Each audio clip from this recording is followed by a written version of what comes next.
paz do Senhor, queridos alunos, queridos irmãos. Estamos aqui mais uma vez para ensinarmos a palavra do Senhor. Nós estamos aqui na nossa classe de primeiro ciclo do Discipulando, que é Conhecendo Jesus, o Reino de Deus. Meu nome é Meire, mas antes de começarmos a nossa aula, nós vamos fazer uma oração. Senhor Jesus, neste momento, nós te agradecemos pelo privilégio, Pai, de estarmos aqui na Tua presença, para mais uma vez, Senhor, ensinarmos a Tua palavra. Nos ajuda, nos dirige, abençoa, Deus, aqueles que nos ouvem, ajuda-nos para compreendermos melhor a Tua palavra, para sermos melhores cada vez mais, para glorificar o Teu reino. E desde já nós te agradecemos no nome de Jesus. Nós estamos já no final da lição do Conhecendo Jesus e o Reino de Deus, primeiro ciclo. Estamos na nossa 12ª lição. A próxima aula será a 13ª e a última desse ciclo. Então, foi uma lição maravilhosa e eu creio que Deus falou poderosamente aos nossos corações. Hoje nós vamos estudar, o nosso tema é Sendo um discípulo de Jesus. Vamos ver o que significa a palavra discípulo. Discípulo é quem recebe disciplina ou instrução de outra pessoa, aluno. Quem segue as ideias ou imita os exemplos de outro. Cada um dos apóstolos de Jesus que propagaram seus ensinamentos. Então, vemos aí o significado da palavra discípulo. Claro que quando Jesus ele apareceu no cenário, naquela época, a sociedade estava em turbulência, tanto a parte política como religiosa. E para começar o seu ministério, nós vimos que, pela palavra de Deus, que Jesus teve que fazer uma escolha de algumas pessoas para que essas pessoas pudessem ajudá-lo no seu ministério. Então, nós vemos que quando Jesus ele escolheu os 12, esse texto está em Lucas capítulo 6, do 12 até o 6, Jesus escolhendo os seus discípulos. E aí vemos os seus nomes. Claro que essas pessoas que Jesus escolheu eram judeus que estavam esperando o Messias chegar. Mas, quando esse Messias chegou, vemos que essas pessoas que foram chamadas por Jesus se dispuseram para segui-lo. E, durante o seu ministério, Jesus, uma das práticas do ministério de Jesus, uma das coisas que ele deu prioridade foi o ensino. Ele tanto ensinava a questão comportamental, como ele também ensinava a respeito do reino de Deus. E para ensinar essas pessoas, Jesus ele usou de algumas falas que nós hoje vamos conhecer essas falas, que os teólogos e os estudiosos denominaram como parábolas ou metáforas. E lendo o nosso texto, a gente vai ver que Jesus ele usou de metáfora para ensinar os seus discípulos a respeito de relacionamento. Porque a nossa lição de hoje fala de relacionamento. Relacionamento com quem? Claro, com Deus, com o Pai e com o próprio Jesus. E ele falou, nosso texto de hoje, nosso texto base, é em João capítulo 15, do versículo 1 ao 11, e nós vamos ler. Mas antes de nós lermos, nós hoje vamos estudar 3 tópicos. O primeiro tópico, permanecendo em Cristo e produzindo o fruto do amor. O segundo tópico, vivendo para a glória de Deus. E o terceiro tópico, o amor como característica identitária do discípulo de Jesus. Então, nós vamos ao nosso texto base, versículo 1, que eu vou ler até o 11, que diz assim: Eu sou a videira verdadeira e meu pai é o lavrador. Toda vara em mim que não dá fruto, atira, e limpa toda aquela que dá fruto, para que dê mais fruto. Vós estáis limpos pela palavra que vos tenho falado. Estai em mim e eu em vós. Como a vara de si mesma não pode dar fruto, se não estiver na videira, assim também vós, se não estiverdes em mim. Eu sou a videira, vós as varas. Quem está em mim e eu nele, este dá muito fruto, porque sem mim nada podeis fazer. Se alguém não estiver em mim, será lançado fora, como a vara, e secará.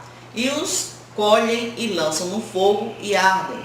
Se vós estiverdes em mim, e as minhas palavras estiverem em vós, pedireis tudo o que quiserdes, e vos será feito. Nisto é glorificado meu Pai, que deis muito fruto, e assim sereis meus discípulos. Como o Pai me amou, também eu vos amei a vós. Permanecei no meu amor. Se guardares os meus mandamentos, permanecereis no meu amor. Do mesmo modo que eu tenho guardado os mandamentos de meu Pai e permaneço no seu amor. Tenho-vos dito isso, para que a minha alegria permaneça em vós e a vossa alegria seja completa. Para a nossa meditação, nós temos João capítulo 20, versículos 26 a 29, que diz: Jesus dizia, pois, aos judeus que criam nele: se vós permanecerdes na minha palavra, verdadeiramente sereis meus discípulos, e conhecereis a verdade, e a verdade vos libertará. Vamos à nossa introdução.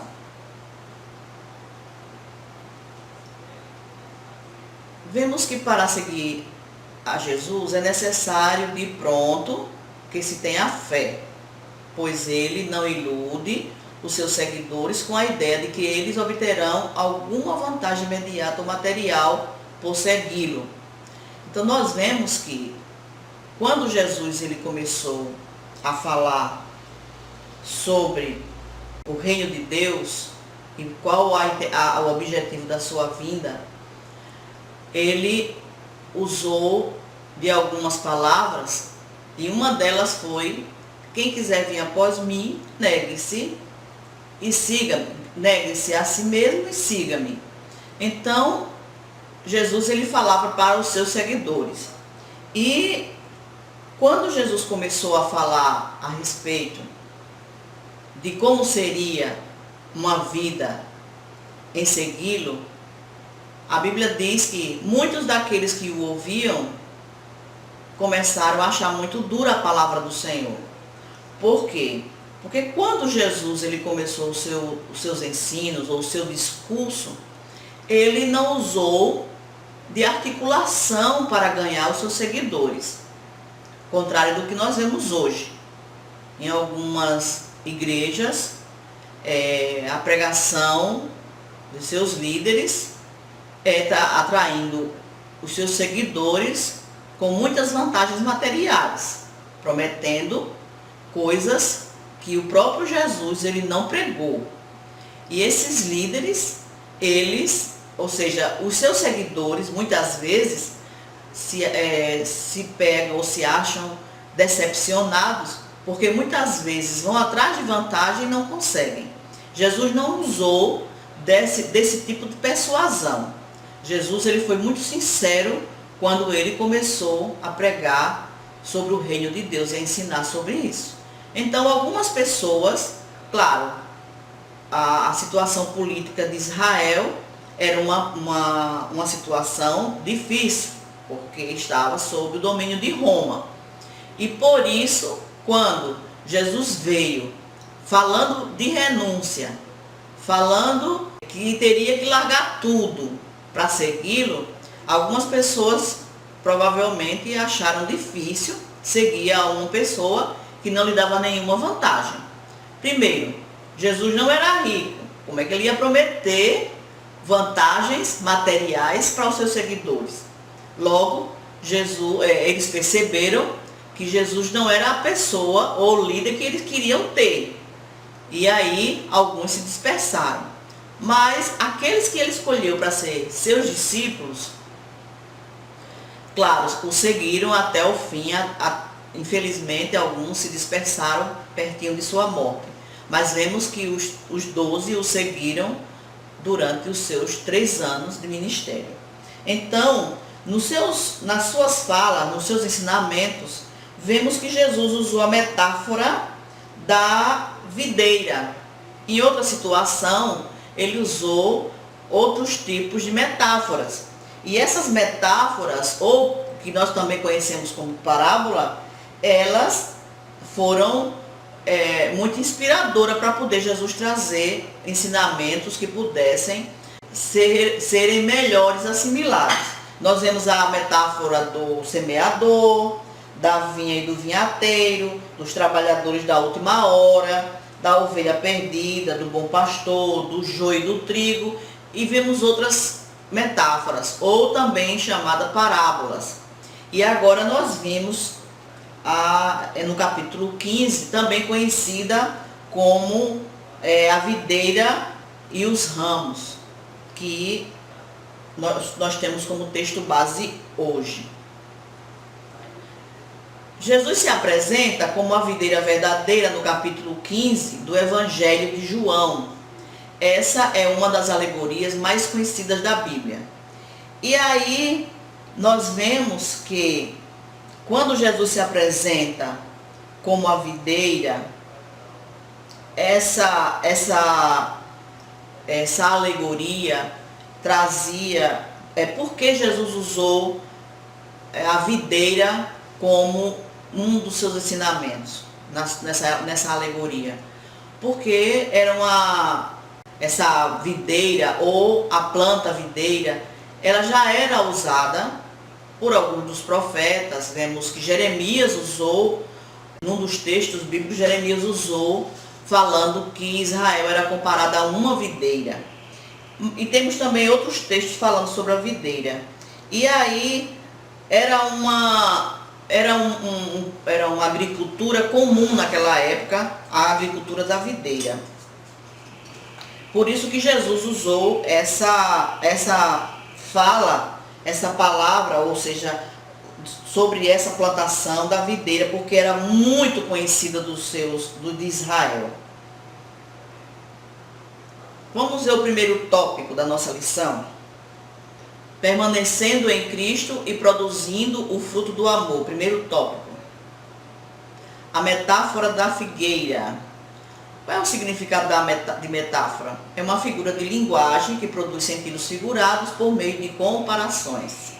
Então Jesus usou muito essa linguagem figurada, né? Jesus utiliza várias metáforas para exemplificar a sua relação com seus discípulos, como eu já citei, né? A da ovelha perdida, a da vinha e o vinhateiro, e outras mais que nós já citamos. A metáfora da videira revela um profundo valor atribuído pelo mestre. Esse valor é a questão do relacionamento. Quando Jesus chegou, Israel já fazia 400 anos que não tinha um relacionamento estreito com Deus. Estava numa crise religiosa muito grande, porque os seus líderes, identificados por Jesus, inclusive Jesus os chamava de hipócritas muitas vezes, por conta de que eles não estavam exercendo, os seus líderes, exercendo a função de liderança espiritual verdadeira. Eles subjugavam espiritualmente e torcia muitas vezes a lei e trazia para eles coisas pesadas, era um jugo pesado para Israel, coisas, eles colocavam jugo sobre Israel que eles não podiam carregar. Por isso que quando Jesus chegou, ele se identificou como o jugo leve e suave. Então, nós vemos aqui na nossa primeira divisão o significado da videira e sobre a metáfora que é a videira verdadeira, a metáfora da videira. E a videira, o que era a videira? A videira era o pé da uva. E nós vemos que o produto da uva eram elementos essenciais na culinária e gastronomia judaica. Então, com esse produto, eles faziam os vinhos, que era uma cultura normal para eles de tomarem vinho. E nós vemos que Jesus usou dessa alegoria para poder melhor explicar sobre a figueira. E nós vemos que Jesus também se identificou com uma videira verdadeira. Se Jesus se identificou com uma videira verdadeira, claro que existe a videira falsa, né? Por que a videira falsa? Porque existia também um tipo de videira que também tinha fruto, mas os frutos da falsa videira ou da videira brava, que também era usada em algumas culturas, ainda hoje é usada, o seu fruto é menor, ele não é, o fruto da videira brava era um fruto pequeno, não era tão suculento como o da verdadeira uva, da verdadeira vinha, do verdadeiro suco da uva. Então, a videira, por isso que Jesus se identificou como a videira verdadeira, porque existia a videira brava que era parecida com a videira verdadeira. Jesus também falou a respeito do Pai, que ele comparou Deus como o lavrador, né? Jesus sendo a videira e o Pai o lavrador. Vamos lá. Toda boa planta precisa de cuidados e, portanto, de cultivo. Uma vez que o Pai é o lavrador ou cultivador, não há a mínima chance de se colocar em suspeita o seu cuidado e dedicação. Então, como Jesus é a videira verdadeira, o Pai estava cuidando dessa videira para que essa videira pudesse dar muito fruto. Aí a gente vê aqui em João 15, versículo 1 e 2, que diz assim: eu sou a videira verdadeira e meu Pai é o lavrador. Toda vara em mim que não dá fruto, atira e limpa toda aquela que dá fruto, para que dê mais fruto ainda. Então Jesus compara Deus como o agricultor. Então, nós vimos que Jesus é a videira, o Pai o lavrador, e agora nós vamos ver como Jesus comparou seus seguidores, os seus discípulos. Ele nos comparou como ramos. E diz assim: o Mestre informa que nós, seus discípulos, somos os ramos, portanto estamos em Cristo, recebendo os nutrientes de sua seiva e os cuidados do lavrador, que é o Pai. Então nós vemos aqui no versículo 5 do capítulo 15, quando diz: eu sou a videira, vós as varas. Quem está em mim e eu nele, este dá muito fruto, porque sem mim nada podeis fazer. Então nós vemos aqui que o significado principal desse ensino aponta para o nosso relacionamento com Cristo e a dependência que temos dele. Cristo é a videira verdadeira e nós somos os seus ramos. Então, por isso que esse estudo ele está dando ênfase ao relacionamento do homem que segue a Cristo com Deus. Agora, se Jesus é a videira, o Pai é o viticultor, ele é quem cuida dos ramos. Estes ramos são classificados em dois grupos. Aí nós vemos os ramos produtivos e os ramos improdutivos. Os ramos representam todos aqueles que entram em contato com Cristo e seu Evangelho. Dentre estes, o agricultor cuida de limpar aqueles que dão frutos, a fim de que possam produzir ainda mais frutos. Por outro lado, ele também corta aqueles que não dão frutos. Os ramos improdutivos secos são juntados e lançados no fogo. Então nós vamos ver nessa lição sobre os ramos produtivos e os ramos improdutivos também. E vemos que esse texto é uma mensagem alentadora e também nesse texto existe uma advertência séria, que no versículo 2, Jesus diz assim: toda vara em mim que não dá fruto, atira e limpa aquela que dá fruto, para que dê mais fruto. Então, aqueles que estão ligados em Cristo, esses vão dar muitos frutos. Mas aí existe uma advertência para aqueles que não dão frutos, que é no versículo 6, que diz assim: se alguém não estiver em mim, será lançado fora, como a vara, e secará. E os colhem e lançam no fogo e ardem. É para isso que servem as varas que estão desligadas do tronco. Esse tronco, ele alimenta as varas. Se é cortada, porque não está dando fruto, aí existe uma consequência terrível para aqueles que não estão produzindo. Você sabe que em todo governo, o funcionário daquele governo, ele tem que estar presente para trabalhar e assim favorecer aquele governo, dar uma alavancada no governo. E se alguém se nega, é cortado do quadro daquele governo. Assim é também no reinado de Cristo, é um governo. Se ele chama, a pessoa conhece como tem que ser e não faz como a palavra de Deus ensina, como o seu próprio mestre ensina, nós como discípulos, Jesus nos ensina. Se a gente não quer seguir, consequência disso é ser cortado, porque não está seguindo as regras e as normas daquele ensinamento. Então aqui vemos a palavra de Deus nos ensinando, nos advertindo, se nós não dermos frutos.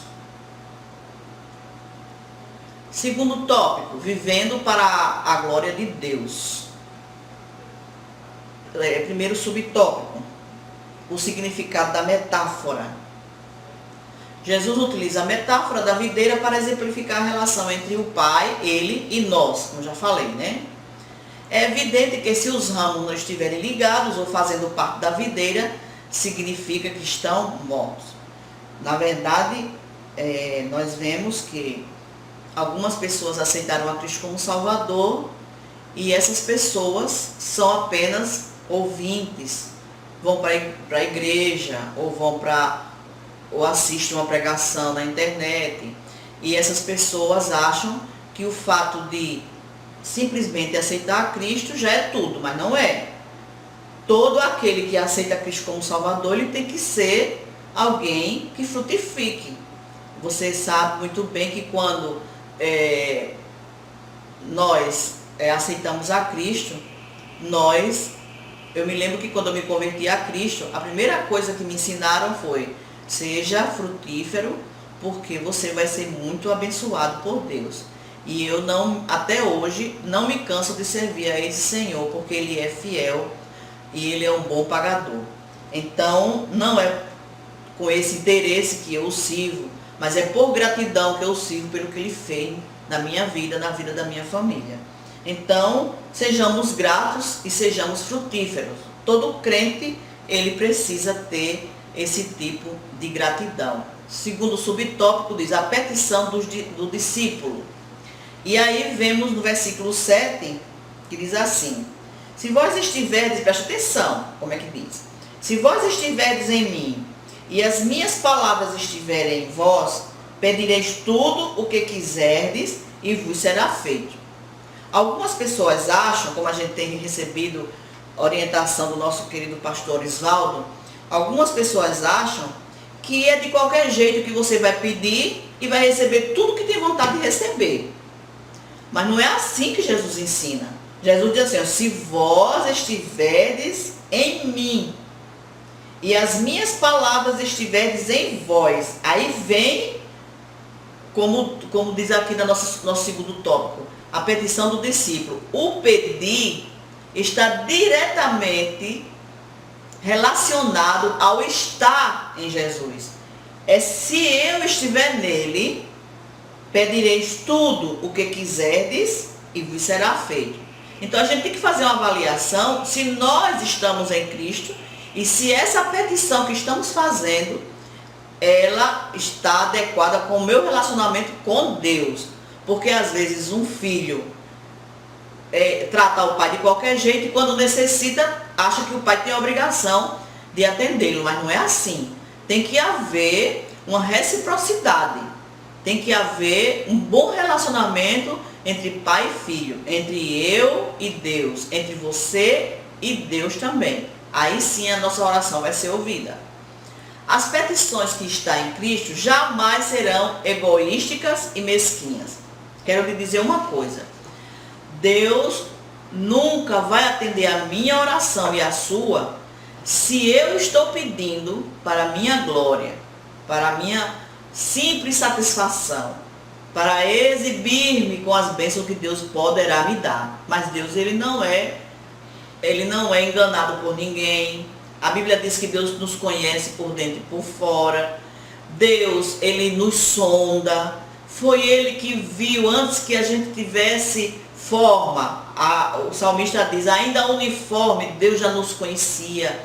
E ele sabe quando pedimos bem e quando pedimos mal. Então, se eu pedir de uma forma mesquinha, querendo que as bênçãos venham para mim, para satisfazer o meu orgulho e o meu egoísmo, essa petição não vai ser ouvida. Então, a gente tem que ter muito cuidado quando pedir a Deus alguma coisa. Jamais de forma egoísta. Sabe quando é que Deus responde às nossas orações? Quando eu peço segundo a vontade dEle e quando eu peço para também abençoar alguém. E outra, Deus jamais vai me dar algo que não seja necessário para mim. Ele não vai dar algo para minha vaidade. Ele vai dar algo para suprir a minha necessidade. Claro que Deus não é mesquinho e vai me dar aquilo contadinho. Eu vou lhe dar contadinho, não. Deus sempre dá mais. A Bíblia diz que ele dá com abundância. Mas quando ele dá com abundância, é para que a gente possa também dividir com alguém. Então, a gente tem que ter cuidado com as nossas petições. Porque ele, Deus, ele vai nos responder segundo a sua vontade e segundo a intenção do nosso coração. O terceiro subtópico, a glorificação do Pai através do discípulo. Vamos ver aqui, é que diz a palavra do Senhor. Uma das primeiras coisas que alguém faz ao deparar-se com uma bonita plantação é parabenizar o agricultor. Você já chegou em uma plantação e percebeu que ela era feia? Ninguém vai elogiar. Chega num jardim, um jardim feio, você também não vai elogiar. Mas se você chega num belo jardim, você vai saber que por trás daquele belo jardim tem alguém que cuida com esmero, com cuidado aquela plantação. Deus é comparado a alguém que cuida bem do que é seu. Tudo que Deus fez é bom. Agora, ele é o agricultor. E quando alguém percebe que um cristão, ele anda corretamente, está ligado em Deus, Deus vai ser glorificado através daquela vida que está dando um bom exemplo. Está dando, está causando admiração. Quando alguém aceita Cristo como Salvador e anda segundo a palavra de Deus, causa admiração. E nisso é glorificado a Deus pelo bom exemplo que aquele cristão está dando. O bom discípulo, ele dá o bom exemplo. Jesus ensinou que se dermos muito fruto, nisso o Pai será glorificado. Diz aqui o versículo 15, não está aqui na nossa lição. O 8 diz assim, nisto é glorificado meu Pai, que deis muito fruto, e assim sereis meus discípulos. Então, se o Pai é glorificado, você é discípulo. Mas se você causa vergonha, você não é discípulo de Deus. Você não é discípulo de Jesus. Você não é o aprendiz de exemplo. Você não está sendo um discípulo bem disciplinado, bem orientado. Você está sendo observado de uma forma negativa. Mas se você anda de uma forma disciplinada, uma forma coerente, e você fala do Evangelho, você é um bom filho, é um bom vizinho, é um bom cidadão, quem mais vai ser glorificado com isso? É você não, mas esse aí é um de Deus. Essa aí é uma mulher de Deus. Por quê? Porque está dando um bom exemplo. Vamos ao terceiro tópico da nossa lição.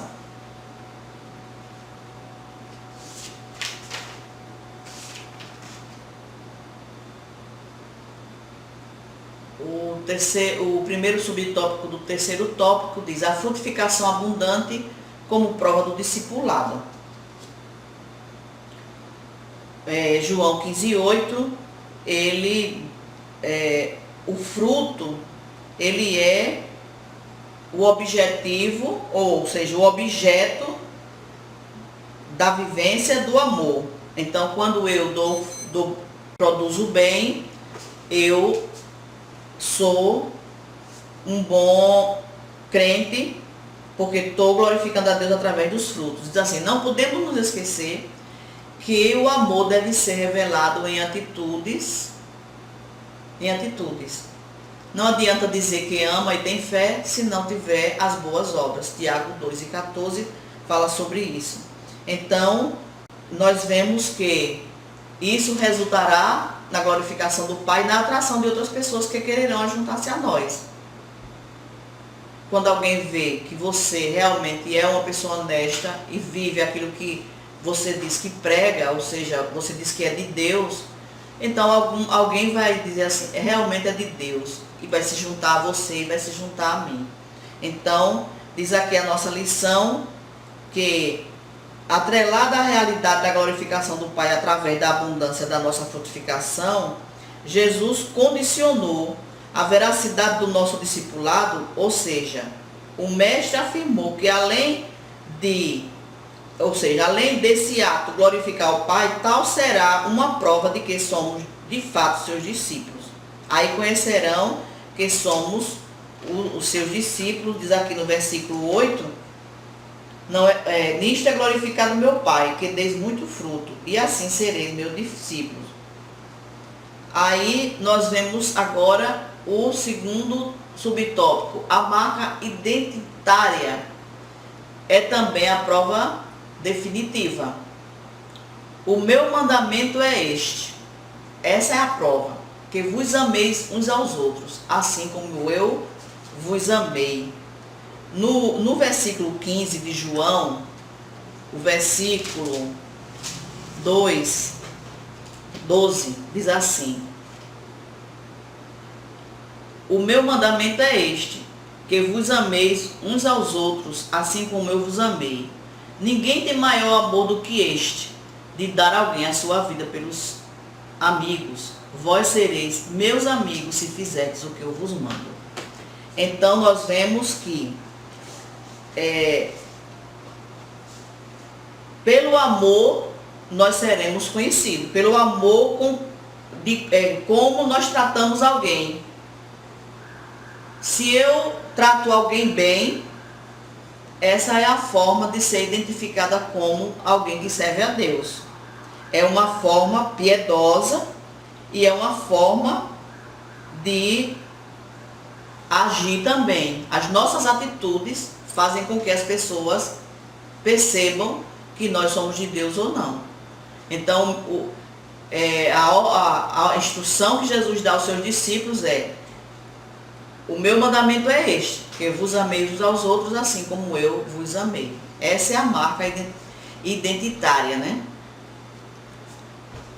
E a 3.3 a prova definitiva é a identificação completa com a natureza divina. Ao oferecer o seu amor, bem como o Pai, Ele quer que a sua alegria permaneça em nós, pois assim a nossa alegria será completa, sem nada faltar. No versículo 11 do texto, diz: tenho-vos dito isto para que a minha alegria permaneça em vós e a vossa alegria seja completa. Porque quando nós fazemos aquilo que Deus quer que a gente faça, então Deus, Ele vai fazer com que a nossa alegria seja completa. Você vê que quando nós estamos ligados a Cristo, nós, claro, estamos satisfazendo a Deus. Logo que nós estamos satisfazendo a Deus, pedindo o que quisermos, Ele nos concederá. Claro que quem recebe as bênçãos de Deus, o seu coração está cheio de alegrias. Primeiro a bênção da salvação e o gozo que será eterno, já começa aqui na terra. e depois outras coisas que acompanham a salvação. Todos nós que aceitamos a Cristo como nosso Salvador, temos coisas extraordinárias de dizer a respeito do que temos alcançado durante o tempo que estamos seguindo a Ele. Senão não existiria pessoas que servem ao Senhor durante 40, 50, 60 anos. Temos pessoas que dão testemunho de fé extraordinário. Eu mesmo, graças a Deus, aceitei a Cristo com 16 anos e há mais de 40 anos sirvo ao Senhor. Se você perguntar por que eu estou aqui, é porque o Senhor é bom e tem me dado muitas alegrias por causa das suas bênçãos que são extraordinárias em minha vida. Então, por isso que ele diz aqui, ele quer que a sua alegria permaneça em nós, pois assim a nossa alegria será completa, sem nada faltar. Então, Deus ele é fiel na minha e na sua vida. Agora teremos que estar ligados na videira.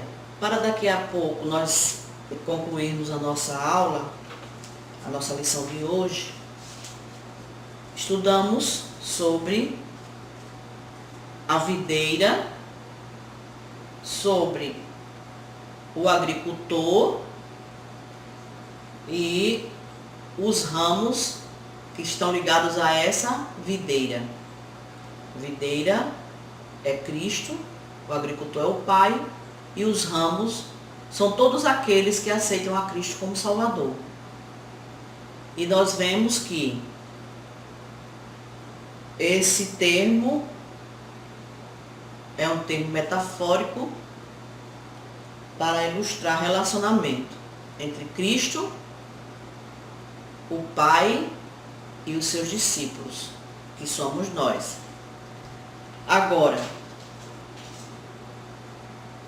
para você dar fruto, você tem que estar ligado à videira. Nós sabemos que o tronco da videira não dá fruto. O que dá fruto são os ramos. Então, quando o agricultor percebe que aquele ramo, que aquela vara que está ligada na videira não dá fruto, ele limpa aquela vara para que aquela vara dê mais fruto. Se ele limpa e aquela vara não dá fruto, ele corta aquele galho, aquela vara e joga fora, e espera que seque para depois queimar. E a gente tem que fazer uma reflexão para saber se nós estamos ligados a esta videira, que é Cristo, ao tronco.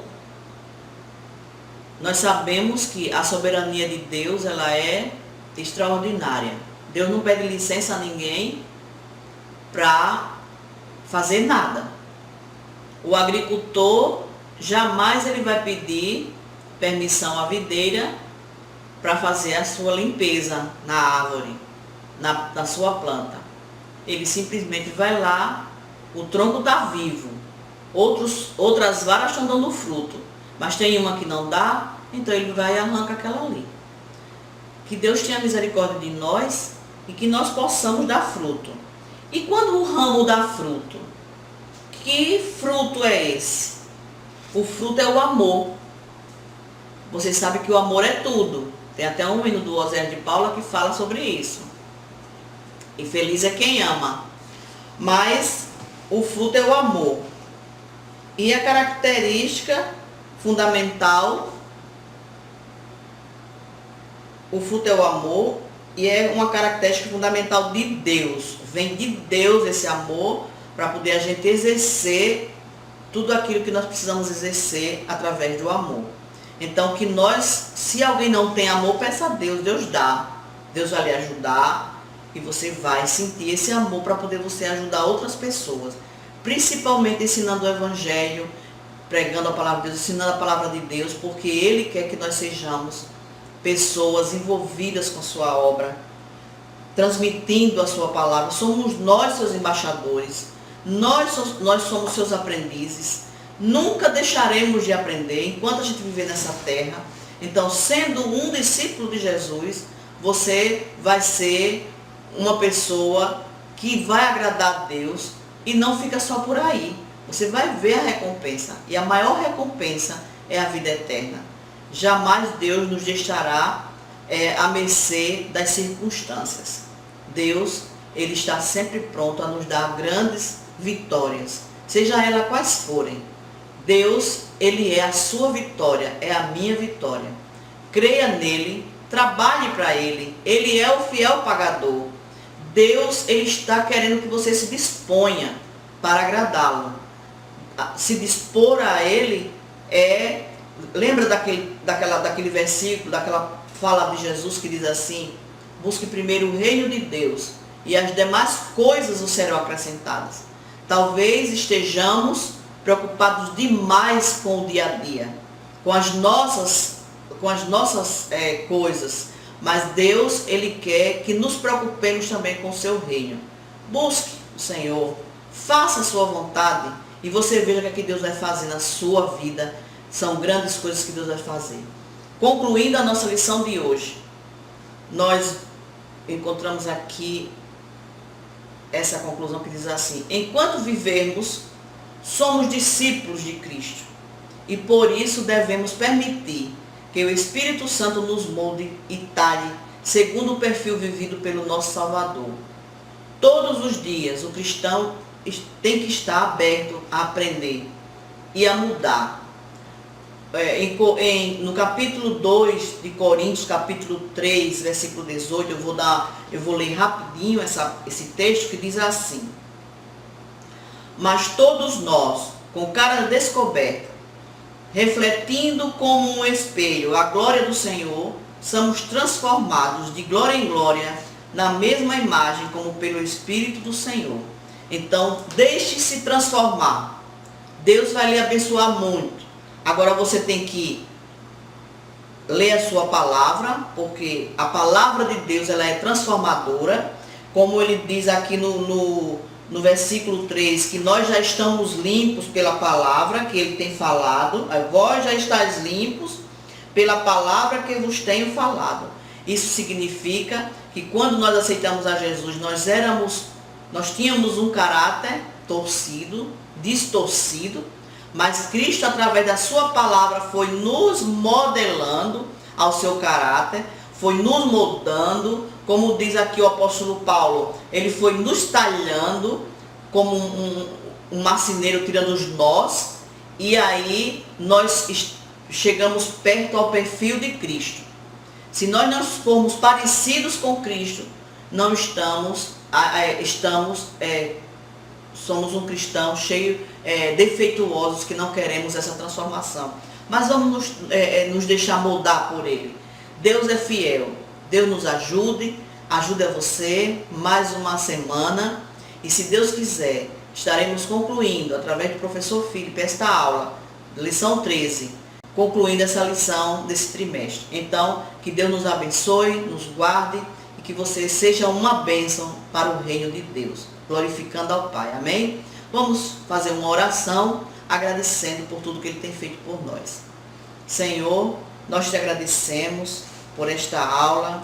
Ajude, Senhor, a todos aqueles que nos ouviram. Deus, nos molde, nos ajude, que o Teu Espírito Santo possa, Senhor, ter lugar na nossa vida para poder, Senhor, fazer-nos parecido com o Senhor.